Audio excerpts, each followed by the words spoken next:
What if your final day didn't feel important at all? What if it felt ordinary? No sense of closure, no warning sign, no moment where the world slowed down to acknowledge what was about to happen. The golden age of Hollywood gave us faces that feel eternal, icons frozen in celluloid, untouched by time. But their final days weren't legendary. They were quiet, fragmented, shockingly mundane. In this documentary, we aren't revisiting careers or celebrating legacies.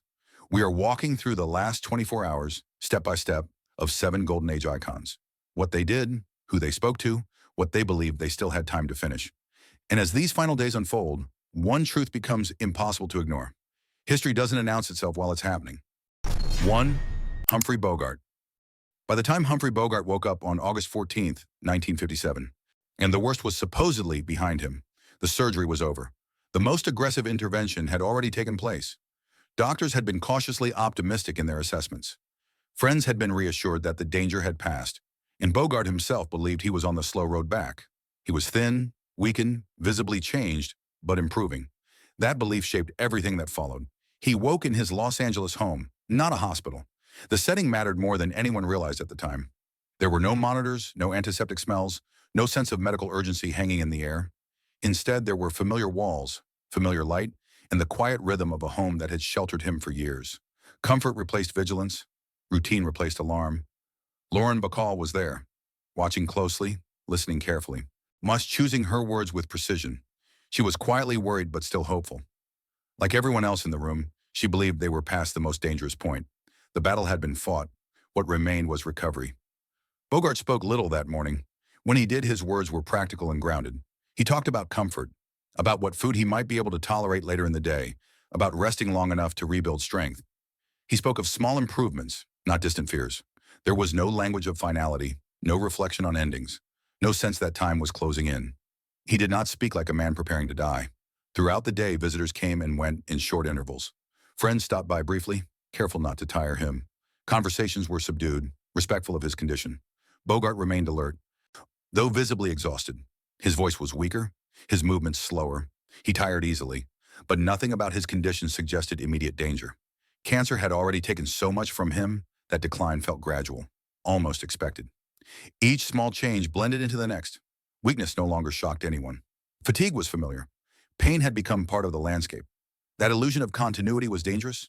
It softened urgency. It allowed concern to become patience. It encouraged waiting rather than action. In the afternoon, Bogart drifted in and out of sleep. Bacall later recalled moments when he seemed lucid, even lightly amused. He squeezed her hand, made small remarks, observations that felt ordinary in the moment and devastating in hindsight. The intimacy of those hours would later feel unbearable precisely because they carried no warning.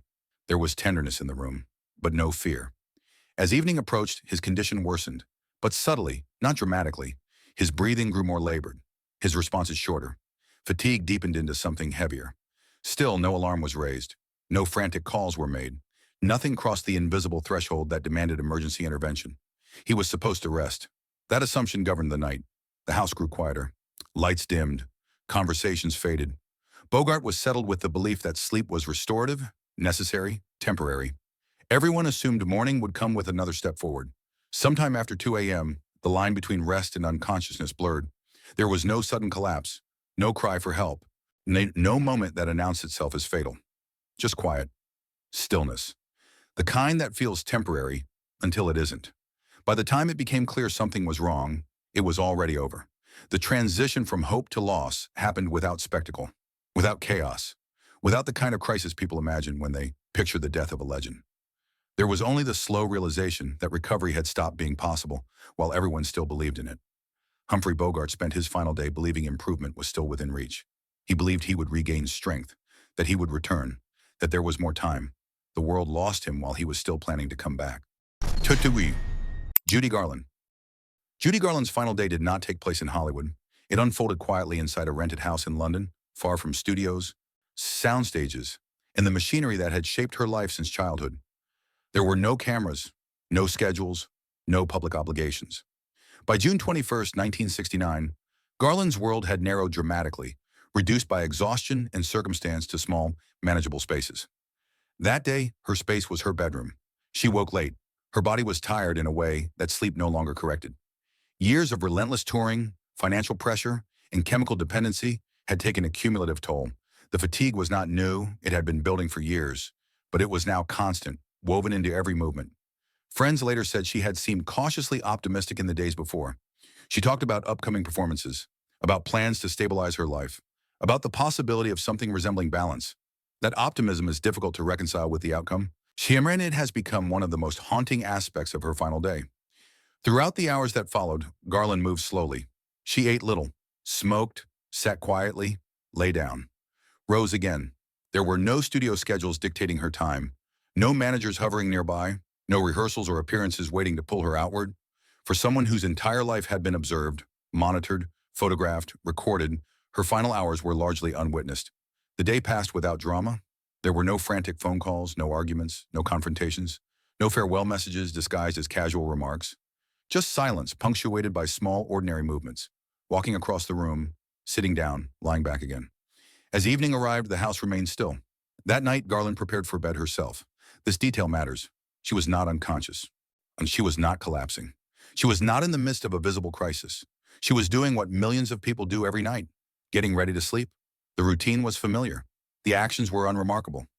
Sometime after midnight, she took medication. Whether she intended harm or simply relief has been debated ever since. What is known is limited. What is certain is that no one was there when the line was crossed. No interruption, no intervention, no moment where concern turned into alarm.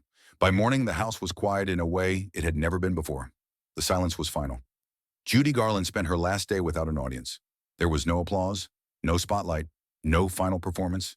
For the first time in her life, no one was watching, no crowd responding, no industry demanding more, no public shaping the narrative. The contrast is difficult to ignore. A woman who had spent decades performing for millions spent her final hours unseen. A voice that once filled theaters faded into silence inside a quiet room. The machinery that had surrounded her for most of her life was absent at the end. There was no spectacle, no dramatic ending, no sense of closure, just a woman alone in a borrowed house, finishing a day that felt ordinary until it wasn't.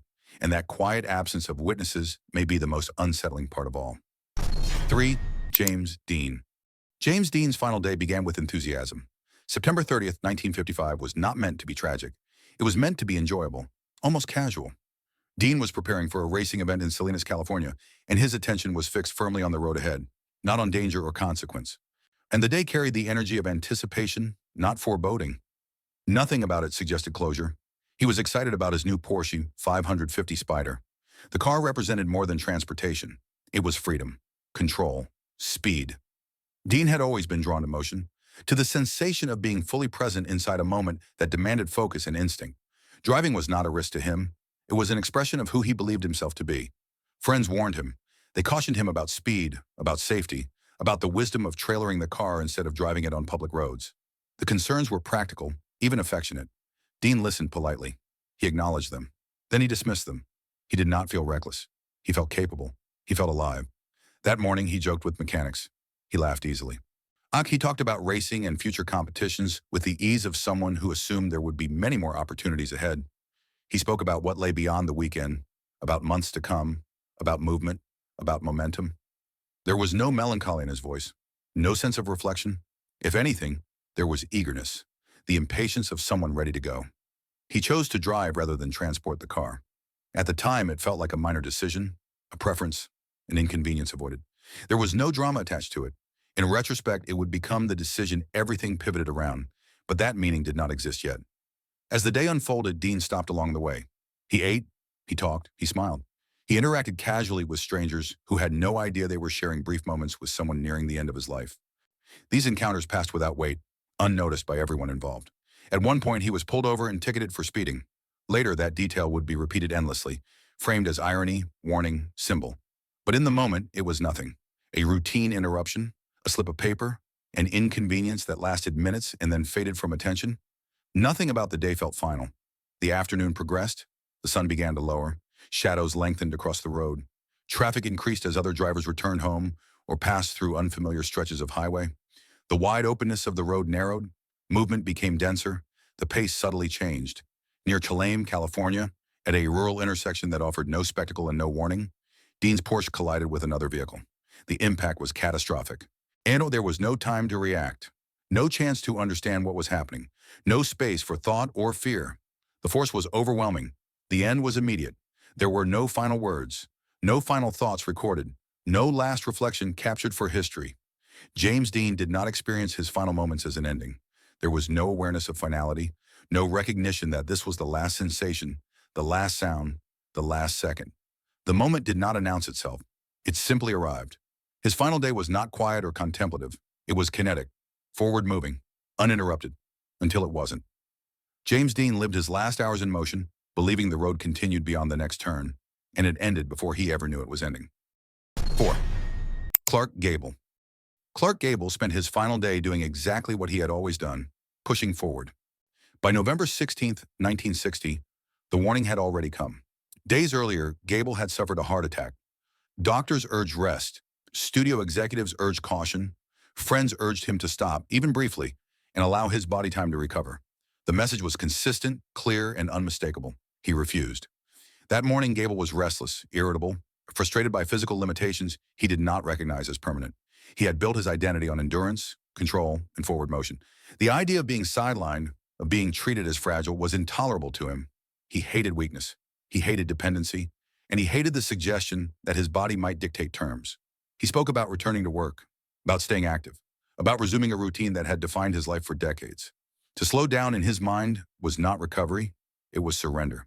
To me, he did not want sympathy. He wanted momentum. The afternoon passed quietly, but the tension in the room was unmistakable. Those around him sensed that something was wrong, not medically, but emotionally. Gable appeared agitated, trapped inside a body that no longer responded the way it once had. His impatience with rest was visible. Stillness made him uncomfortable. He attempted small movements, short walks, efforts to reassert normalcy. Each action was meant to prove something, to himself more than anyone else. He believed activity would restore him, that willpower could overcome physical limitation. That belief carried consequences. By evening, his condition worsened. Weakness deepened. Breathing became more labored. Still, he resisted assistance. Accepting help felt like admitting defeat. He did not want to be monitored, managed, or slowed. He wanted autonomy. As night approached, the strain became undeniable. Pain intensified. His body faltered, not all at once, but in stages.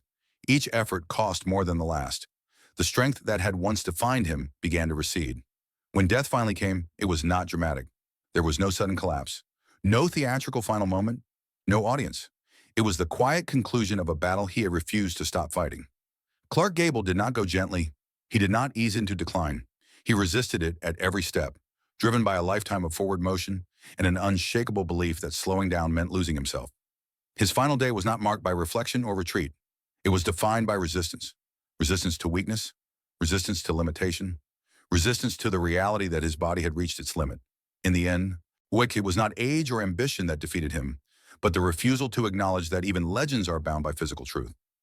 Clark Gable spent his final day refusing to accept what his body already knew. 5. Marilyn Monroe. Marilyn Monroe's final day was not chaotic. That is one of the most persistent misunderstandings surrounding August 4th, 1962. The day did not unfold in panic or spectacle. There were no dramatic confrontations, no public breakdowns, no moment where everything visibly collapsed. Instead, it unfolded in fragments, phone calls made and unanswered, half-formed plans, quiet rooms, and long stretches of waiting. She woke late that morning in her Brentwood home. The house was new, recently purchased, and still unfamiliar. Clean, sparse, not yet softened by habit. And Monroe had wanted it as a fresh start, a place removed from studios, contracts, handlers, and the constant scrutiny that had followed her since her teens. It was meant to be a retreat, not a hiding place. Throughout the day, people moved in and out of her orbit. A housekeeper, phone conversations with friends and associates, discussions about upcoming work. There was nothing in those interactions that suggested finality. No language of closure, no goodbyes disguised as casual remarks. She talked about the future. That detail matters.